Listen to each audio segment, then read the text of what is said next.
Bonjour, bienvenue dans cette toute nouvelle vidéo. Aujourd'hui, on va rentrer dans le dur. On va parler du permanent portfolio. Alors, peut-être que tu connais. C'est un concept d'investissement qui est super intéressant, notamment si tu n'as pas forcément énormément de connaissances et surtout énormément de temps. Il faut savoir que le permanent portfolio, c'est à peu près un placement historiquement sur les 40 dernières années qui a rapporté 10% en moyenne par an, sans quasiment, pratiquement, enfin avec un risque très limité et avec quasiment aucun effort d'investissement derrière. Donc imagine, je sais pas, tu t'y connais pas grand-chose en investissement. Alors je sais pas, peut-être pour toi, tu maîtrises un petit peu les bases de l'investissement. Bon, quand même un minimum, hein, tu sais ce qu'est une action, tu sais qu'est-ce qu'est une obligation, tu connais un petit peu les différentes classes d'actifs. Tu as peut-être déjà essayé d'investir un petit peu, mais concrètement, voilà, tu connais pas forcément l'analyse technique, les analyses graphiques, les analyses fondamentales. Enfin voilà, c'est des choses qui te barbent un petit peu. Toi, tu as juste envie d'investir, on va dire, de manière un peu simple. Faut que tu saches en tout cas que tout ça, bah, c'est suffisant pour pouvoir placer ton argent tous les mois sur différents supports, que tu n'as pas énormément d'actions à faire, donc des actions assez limitées. Il suffit juste de faire des virements et de passer des ordres sur quelques supports qui seront déjà déterminés par avance. En fait, tu n'auras pas beaucoup de questions à te faire. Donc en quelques clics, tu peux le faire toi-même. Et que surtout, ce qui est intéressant, c'est que le rendement, comme je te le disais, le rendement, il est de 10% annuel, de manière du coup totalement passive et avec un risque limité. Donc tu as un très bon couple, t'as un très bon couple risque-rendement. Un rendement qui est quand même loin d'être dégueulasse, 10%, avec très peu de risques. Ton capital va fluctuer de manière très modérée. Donc tout ça pour te dire, bah, c'est que tu rêves pas. C'est ce que je vais te présenter. Ça s'appelle le permanent portfolio. C'est quelque chose qui est pas forcément connu, donc peut-être que tu le connais, mais en dehors du monde de l'investissement, c'est quelque chose qui est pas très connu. Euh, c'est pas forcément dans l'intérêt, je pense, des banques ou des gestionnaires de fonds de diffuser là-dessus, de dire qu'est-ce que le permanent portfolio et comment ça marche.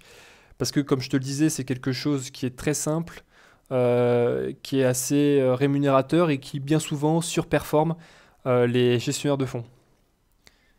Donc, on va rentrer un petit peu plus dans les détails. Donc, le permanent portfolio, portefeuille permanent en français,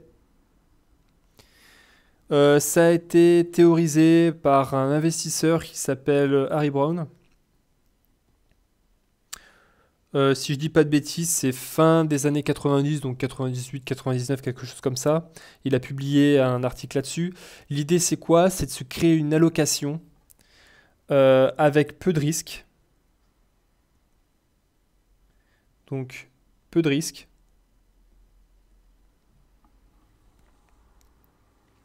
Et avec un rendement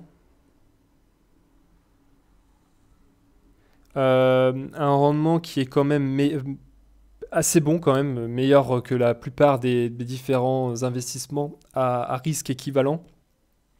Et qui surtout, hop, j'ai plus de place, je fais un petit peu de place ici, et qui surtout, ce qui est très important, qui résiste à tous les cycles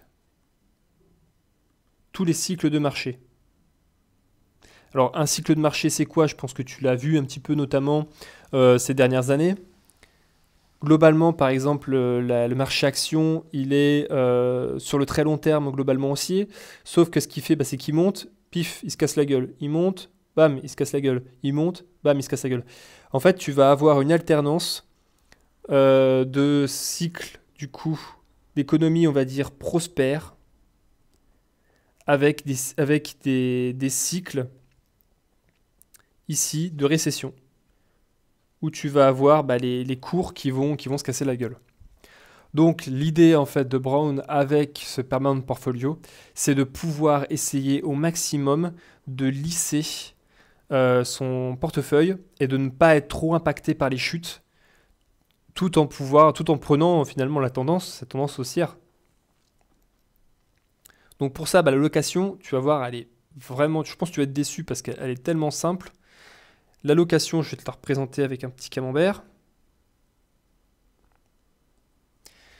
Tu vas avoir de manière équivalente, donc tu as 25% partout, c'est un quart à chaque fois.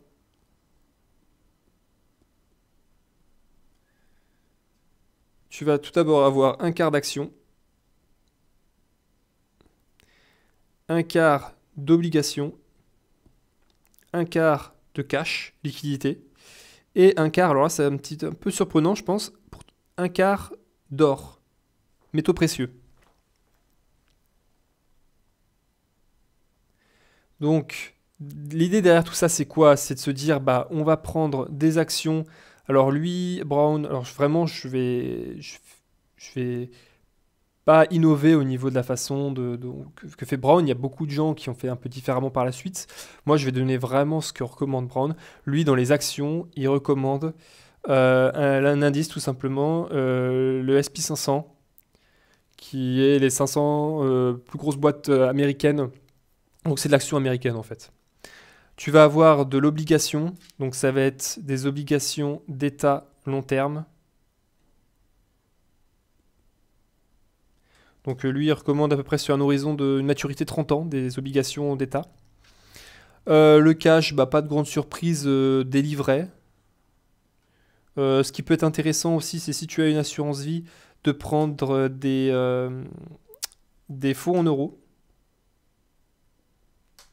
Ce qui est intéressant, c'est que tu vas avoir du coup dans ces fonds euros un minimum de diversification sur des dettes à court terme et surtout tu vas avoir un capital qui va être garanti. Donc ça c'est pas mal pour mettre tes 25% de cash.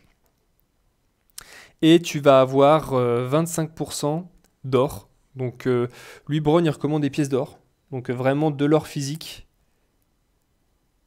Pas d'actifs qui répliquent l'or.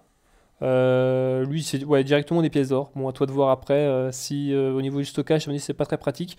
Il existe des sites sur lesquels tu peux acheter alors, je sais pas comment ça se passe. Je pense que tu dois acheter peut-être des contrats ou des choses comme ça, enfin des unités d'or en tout cas. Des espèces de coffres-forts virtuels en tout cas où tu peux stocker des pièces d'or.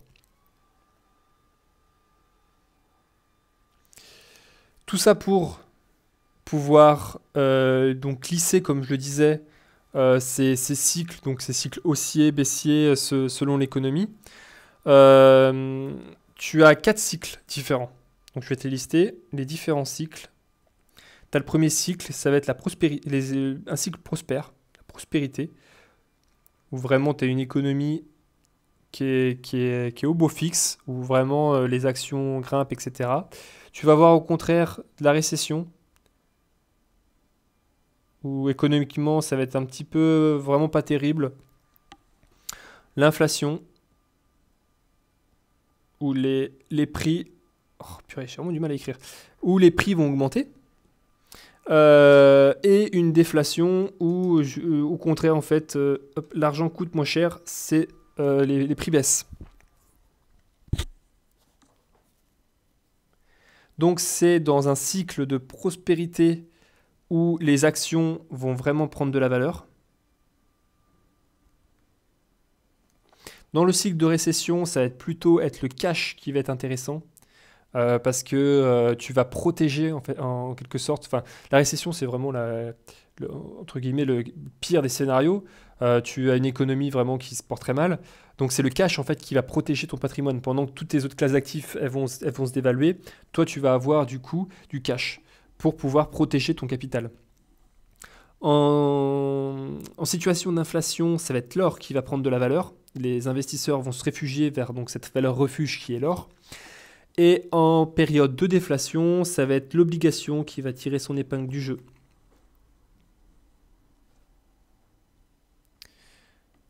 Donc juste, je pense que ça peut être intéressant juste de te rappeler là ce que j'avais introduit tout à l'heure au niveau de mon graphique, pour pour t'expliquer un petit peu les différents cycles. Donc ces différents cycles, globalement, tu as ce qu'on appelle un biais haussier au niveau de la valorisation de tes actions, tes obligations, etc. sur le long terme. En gros, par exemple, là, si je me focalise sur les actions, elles vont monter et elles chutent. Elles montent, elles chutent, elles montent, elles chutent. Tu as quand même un biais, si tu veux. Tu as vraiment cette tendance qui va être haussière sur le long terme, mais tu as une alternance, si tu veux, d'augmentation assez, on va dire, assez spectaculaire, suivie par des petits cracks, etc., où tu vas avoir des baisses. Et donc, du coup, l'idée, comme je le disais, de ce permanent portfolio, c'est de capter cette tendance globale tout en se protégeant de ces chutes. Parce que le souci, c'est quoi? C'est que si tu mets de l'argent de côté à chaque fois, que tu commences à mettre de l'argent de côté, par exemple, imaginons, on va prendre un scénario qui n'est pas terrible. Par exemple, ici, tu commences à mettre de l'argent là. Donc là, ça baisse, tu mets de l'argent, tu mets de l'argent, tu mets de l'argent. Le souci, c'est quoi? C'est que si tu veux retirer de l'argent, je ne sais pas, 5 ans plus tard ici, tu vas constater une moins-value. C'est dommage parce que si tu avais attendu peut-être 5 ans après, tu aurais constaté une plus-value, tu aurais récupéré de l'argent. Donc, comme je disais, l'idée du permanent portfolio, c'est de pouvoir capter cette tendance haussière, de pouvoir lisser. Donc, si au même moment, tu étais sur le permanent portfolio, tu aurais investi du coup ici, tu aurais récupéré ton argent là. Tu aurais donc, tu vois, peut-être une hausse moins spectaculaire que si tu t'étais, je sais pas, positionné par exemple ici, tu vois, là tu as vraiment une tendance qui est bien plus forte en termes de hausse, là c'est plus faible, mais en tout cas l'intérêt c'est de pouvoir protéger ton capital et de pouvoir davantage le retirer à des moments, pas à tout moment, mais à des horizons un peu plus courts, parce que du coup tu vas lisser davantage le risque. Donc les avantages du permanent portfolio, quels sont-ils? Comme je disais, un avantage quand même qui est assez intéressant, c'est sa rentabilité. Rentabilité de, comme je le disais, 10%. On était à 9,5 exactement, je crois, sur les 40 dernières années. Il y a des études qui ont été faites de manière rétroactive. Les 40 dernières années, on était sur une rentabilité moyenne annuelle de 9,5%, je crois. Bon, on va arrondir à 10%. Deuxième avantage qui n'est pas négligeable, c'est l'approche qui est totalement passive. Ça, c'est ce qu'on recherche souvent. L'investissement, c'est pas mal, mais bon, si c'est pour y passer tes week-ends et tes soirées, non merci. Donc c'est une approche qui est totalement passive. C'est-à-dire que tu as juste besoin de mettre en place des virements, des règlements pour aller après arbitrer, acheter directement tes différents actifs que tu auras déjà listés. De toute façon, tu sais lesquels c'est, ça va être souvent les mêmes. Hein. Tes actions, ça va être tes actions américaines. Tes états, ça peut être des fonds, des trackers, etc. Mais ça va être tout le temps les mêmes. Donc c'est une approche quand même qui est passive et qui est extrêmement simple. Avantage également, c'est que tu n'as pas besoin d'être un expert du marché, pas besoin de faire d'anticipation de marché. De toute façon, c'est ce que disait Harry Brown, c'est que malheureusement, même moi, on le voit au niveau des différents gestionnaires, tu as la majorité des gestionnaires de fonds qui perdent contre le marché. En fait, ils n'arrivent pas à anticiper les évolutions du marché et ils sous-performent les indices de référence de leurs propres fonds. Donc, tout ça pour dire que l'anticipation, ça sert pas que ça sert pas à grand chose, mais à moins d'être un excellent, un super gestionnaire, un super professionnel, il y a peu de chances qu'on réussisse à anticiper les évolutions futures du marché. Donc là, au moins, là-dessus, on est tranquille. On ne se dit pas comment va évoluer le marché. Non, on se pose juste à investir, toujours de la même manière, dans les différentes classes d'actifs qu'on a sélectionnées. La seule chose, en fait, c'est chaque année, c'est de rééquilibrer du coup ces actifs. Parce qu'imagine, là, tu commences l'année, tu as un quart partout. Mais t'imagines bien que si tu as une des classes qui baisse fortement et que tu as une autre classe qui va monter beaucoup, tu vas te retrouver après, à la fin de l'année, avec un camembert qui va être... justement, qui va pas être comme ça. Tu vas te retrouver peut-être avec un camembert qui va être déséquilibré, du style un peu comme ça. Donc l'idée, c'est de pouvoir réallouer, faire des réallocations pour pouvoir bien se retrouver avec un camembert qui est bien équilibré, où tu as bien un quart à chaque endroit. Dernière précision aussi, je pense que ça peut te convaincre, c'est qu'en 2008, le permanent portfolio, il a perdu 2% en pleine crise. Une perte de moins 2%. C'est juste exceptionnel. Lorsque tu peux regarder, hein, tu peux aller voir cours du CAC 40 à cette période-là. Tu verras, alors si je te dis pas de bêtises, je pense que le CAC 40, il a dû perdre 30 voire 40% de sa valeur sur cette période-là. Le permanent portfolio, lui, il a perdu 2%. C'est juste incroyable. Enfin, c'est rien que ça, déjà, je pense que tu as déjà envie d'investir quand je te dis ça. Rien que pour ça. Donc voilà, j'espère que cette vidéo t'a plu. Voilà, on est vraiment rentré un peu dans le dur là, vraiment sur la partie vraiment investissement pur. Je pense que c'est quelque chose qui peut être très intéressant à mettre en place. Après, à toi de voir si tu as envie effectivement d'aller jusqu'au bout, d'acheter, de prendre du cash, de l'or, de l'action obligation. Tu peux faire ça un peu à ta sauce. Sache en tout cas que tu peux te renseigner davantage. Il existe beaucoup de ressources sur internet pour que tu puisses approfondir davantage le sujet. Si la vidéo t'a plu, comme d'habitude, n'hésite pas, je serais très content si tu pouvais liker. Voir, alors super si tu peux partager. Tu peux toujours me retrouver sur mon site internet Invested, invest-ed.fr, où j'ai également d'autres sources qui peuvent t'intéresser. Donc voilà, moi je te souhaite une bonne journée à toi. Allez, salut!